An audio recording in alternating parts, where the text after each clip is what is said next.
સ્વાગત છે તમારું મિત્રો મારી યુટ્યુબ ચેનલ રસોઈ ઘરમાં। આજે આપણે બનાવીશું પૌવા, તે પણ એકદમ નવી રીતે। તો ચાલો શરૂ કરીએ આજની આપણી આ રેસીપી।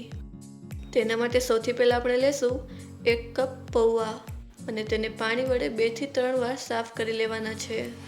પૌવાને આપણે સાફ કરી લીધા છે। તો હવે ગેસ પર એક કઢાઈ મૂકીને તેમાં 2 થી 3 ચમચી જેટલું તેલ ગરમ થવા દેવાનું છે। તેલ ગરમ થઈ જાય એટલે તેમાં અડધો કપ જેટલા માંડવીના દાણા ઉમેરીને તેને ફ્રાય કરી લેવાના છે।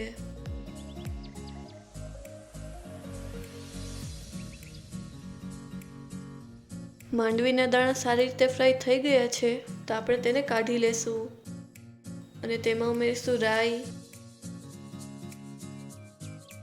મીઠો લીમડો,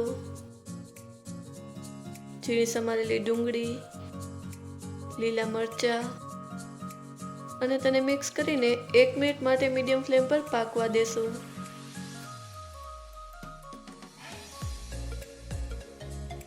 ત્યારબાદ તેમાં ઉમેરીશું ઝીણા સમારેલા ટમેટા અને તેને પણ અડધી મિનિટ માટે પાકવા દેશું।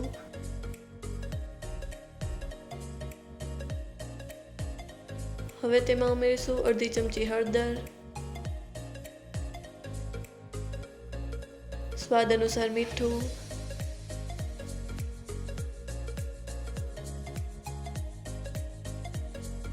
અને સાફ કરેલા પૌવા ઉમેરીને તેને સારી રીતે મિક્સ કરી લેશું। આપણે પૌવાને 2 થી 3 મિનિટ માટે મીડિયમ ફ્લેમ પર પાકવા દેવાના છે।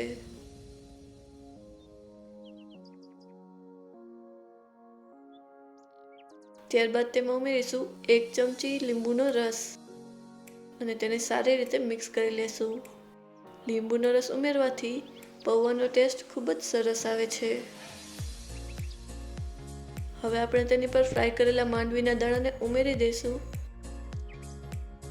અને તેને કોથમીર વડે ગાર્નિશ કરીશું। તો તૈયાર છે ખૂબ જ સરળ અને એકદમ સ્વાદિષ્ટ પૌવા। તો તમે પણ આ રીતે એકવાર પૌવા બનાવીને જરૂરથી ટ્રાય કરજો। જો તમને અમારો આજનો આ વિડીયો પસંદ આવ્યો હોય તો અમને કમેન્ટ કરીને જરૂરથી જણાવજો અને અમારા આ વિડીયોને લાઈક અને શેર કરજો।